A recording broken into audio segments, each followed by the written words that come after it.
Oke, Shalom Bapak Ibu yang dikasih Tuhan, kembali kita belajar untuk melanjutkan pelajaran yang lalu dengan judul besarnya yang tetap sama, yaitu kita dicobai iblis sama dengan yang Tuhan Yesus alami dalam pencobaan di padang gurun. Oleh karena itu, hati-hati. Tuhan Yesus telah berhasil memberikan contoh dan teladan menang atas si jahat. Kita sebagai anak-anak Dia akan dicobai dengan macam pencobaan yang sama. Teladani apa yang sudah dilakukan oleh Tuhan Yesus agar supaya Anda dan saya bisa keluar sebagai pemenang.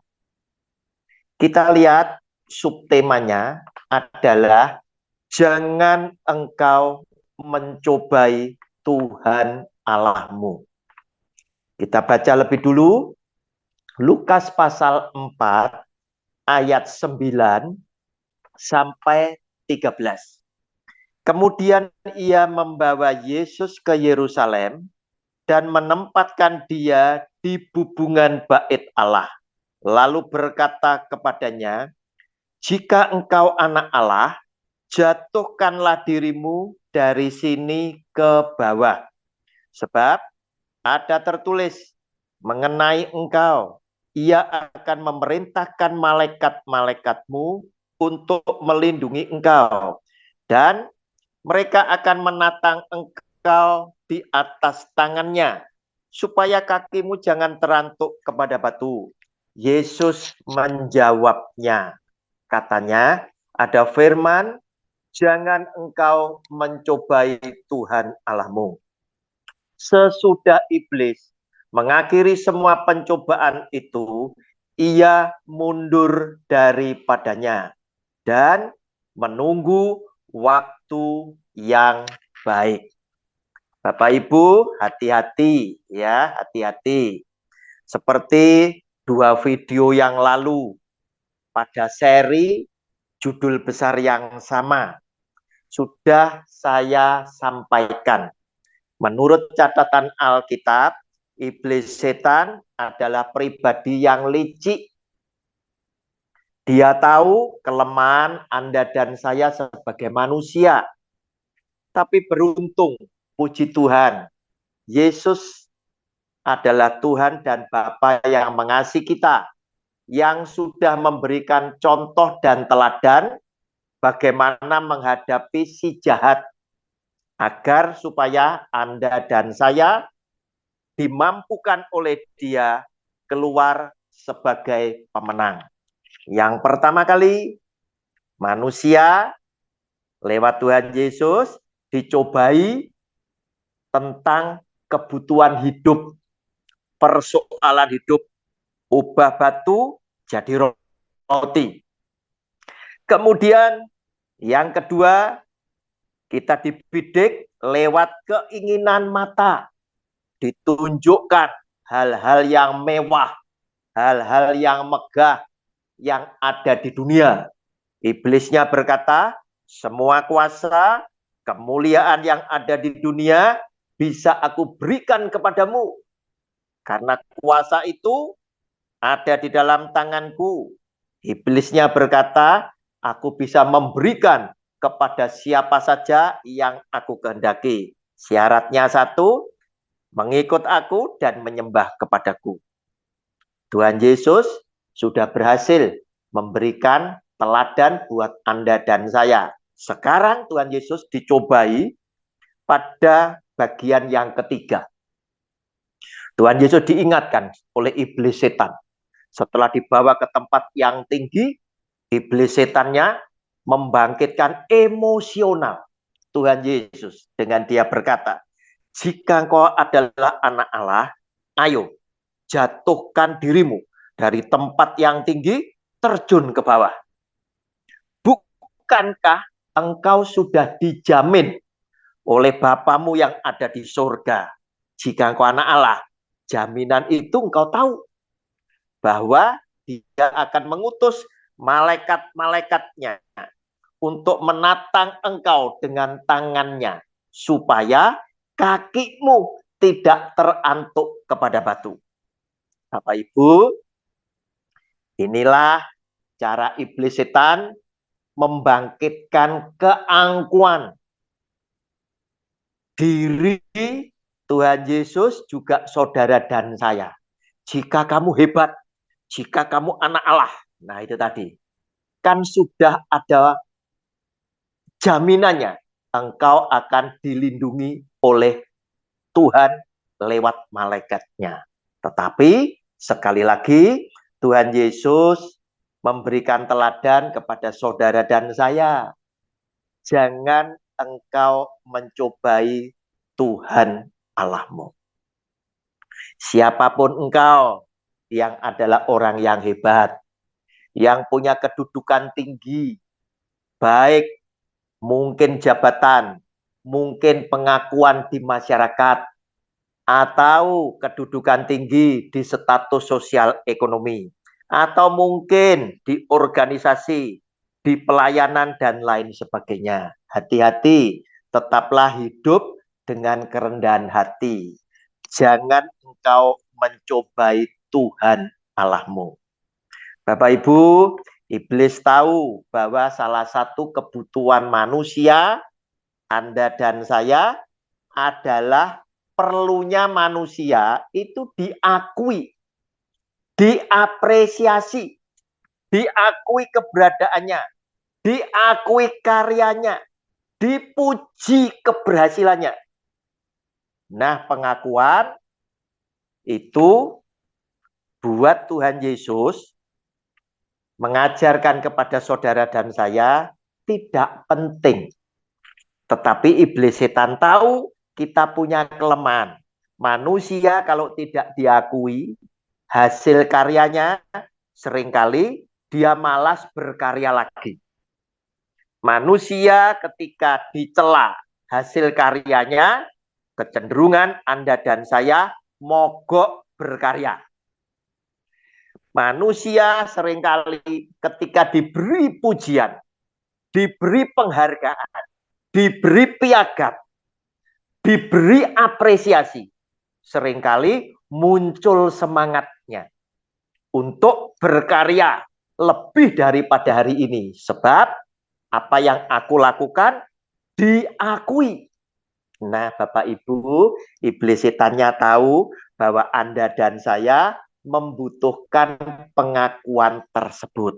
Oleh karena itu, iblis setan langsung mengambil kesimpulan bahwa titik ini jugalah yang menjadi kelemahan saudara dan saya. Oleh karena itu, tidak salah saudara, jika iblis setan membidik titik-titik lemah manusia.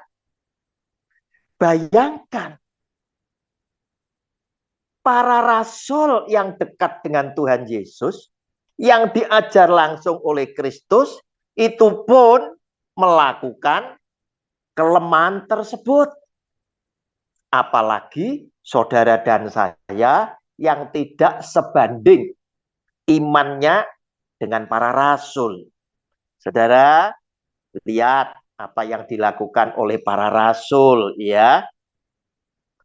Di dalam Lukas pasal 9 ayat 46 sampai dengan 48, di situ dikatakan, maka timbullah pertengkaran di antara murid-murid Yesus tentang siapakah yang terbesar di antara mereka. Tetapi Yesus mengetahui pikiran mereka. Karena itu, ia mengambil seorang anak kecil dan menempatkannya di sampingnya. Dan berkata kepada mereka, barang siapa menyambut anak ini dalam namaku, ia menyambut aku. Dan barang siapa menyambut aku, ia menyambut dia yang mengutus aku. Karena yang terkecil di antara kamu sekalian, dialah yang terbesar. Bapak Ibu, lihat, para rasul saja harus bertengkar satu dengan yang lainnya. Apa yang sedang dipertengkarkan oleh mereka? Jelas mereka membutuhkan pengakuan. Ya, siapa di antara kita para rasul 12 orang ini tadi yang paling hebat, yang paling besar, yang paling top di dalam melayani Tuhan? Bapak Ibu, lihat para rasul aja terpancing. Ya, natur hidup kita manusia itu memang selalu ya butuh apresiasi, butuh pengakuan, butuh penghargaan atas apa yang kita kerjakan, atas apa yang kita sudah lakukan. Supaya apa? Menjadi lebih bersemangat. Bapak Ibu, para YouTuber pun berkata, jangan lupa like dan subscribe. Saya punya video supaya saya bisa lebih semangat. Nah, Bapak Ibu, ini adalah sifat alamiah manusia yang oleh Yesus Kristus Tuhan ingin diperingatkan. Ya, jangan menjadi yang seperti ini. Sebab jika engkau adalah orang yang selalu membutuhkan pengakuan, selalu membutuhkan penghargaan, hati-hati. Titik lemah inilah yang nanti akan menjadi sasaran empuk iblis setan untuk membidik kamu supaya kamu jatuh di dalam dosa. Bapak Ibu, Tuhan Yesus memberikan teladan ya kepada para rasul ya, kepada para rasul. Jika engkau tidak menjadi seperti anak kecil ini, yang tulus, yang ikhlas, yang polos, dengan melakukan apa adanya, tanpa pamrih, tanpa memikirkan, dia dapat penghargaan, dia dapat pengakuan, atau dia mendapatkan hadiah. Dia lakukan apa adanya. Engkau tidak layak masuk ke dalam kerajaan surga. Sebab dia katakan, yang terkecil di antara kamu sekalian, dialah yang terbesar. Bapak Ibu, inilah pelajaran yang diberikan oleh Tuhan Yesus agar supaya Anda dan saya tidak terpancing dengan dosa karena iblis berhasil membangkitkan keangkuhan hidup saudara dan saya. Lihat apa yang ada di sekeliling kita, ya. Kenapa partai bisa pecah kongsi? Sebab setiap orang seringkali punya keinginan ingin jadi nomor satu. Mengapa gereja bisa pecah kongsi? Sebab setiap orang ingin menjadi nomor satu. Sementara belum besar, nampaknya setia kepada pusat organisasinya, sinodenya. Tetapi setelah besar, banyak pendeta yang terpancing mendirikan sinode baru. Karena apa? Ingin jadi nomor satu. Mengapa grup band dulu menjadi satu? Tetapi setelah top, yang top ini ingin memisahkan diri, ingin solo karier. Sebab ingin jadi nomor satu. Yesus Kristus Tuhan jelas berkata, yang terkecil itu yang terbesar. Kalau saudara ingin menjadi yang terbesar, jadilah yang paling kecil. Kalau engkau ingin menjadi yang terkenal, jadilah pelayan. Itu yang dia katakan. Nah, di akhir pencobaan tadi, saudara perhatikan, iblis setan dikalahkan oleh Tuhan Yesus. Lukas pasal 4 ayatnya yang ke-13. Ya, apa yang dikatakan di situ? Sesudah iblis mengakhiri semua pencobaan itu, ia mundur daripadanya dan menunggu waktu yang baik. Artinya iblis setan gagal Iblis setan kalah. Dia tidak berhasil mencobai Tuhan Yesus dengan 3 titik kelemahan yang ada pada jati diri manusia, yaitu saudara dan saya. Sebagai anak Allah yang 100% manusia dan 100% ilahi Allah, Yesus Kristus Tuhan berhasil memberikan teladan buat saudara dan saya menang atas pencobaan si jahat. Namun di situ ada catatan yang saudara dan saya perlu waspada, yaitu kalimat yang berkata, ia mundur daripadanya dan menunggu waktu yang baik. Silakan digarisbawahi di Alkitab saudara, dan menunggu waktu yang baik.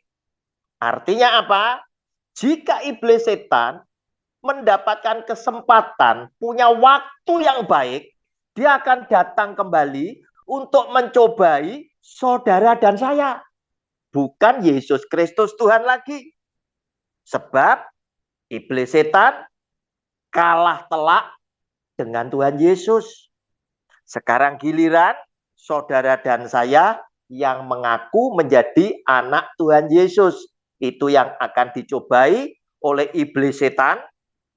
Bukan Lucifer, tetapi pelayan-pelayannya, yaitu nabi-nabi palsu, pengajar-pengajar palsu zaman sekarang.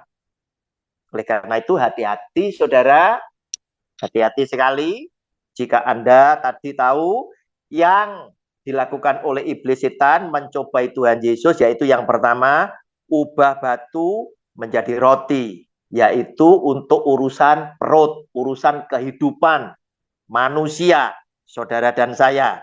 Jangan sampai karena hanya urusan hidup, saudara harus melanggar hukum dengan menyakiti hati Tuhan dan menyakiti sesamamu, menghalalkan segala cara. Itu jangan sampai.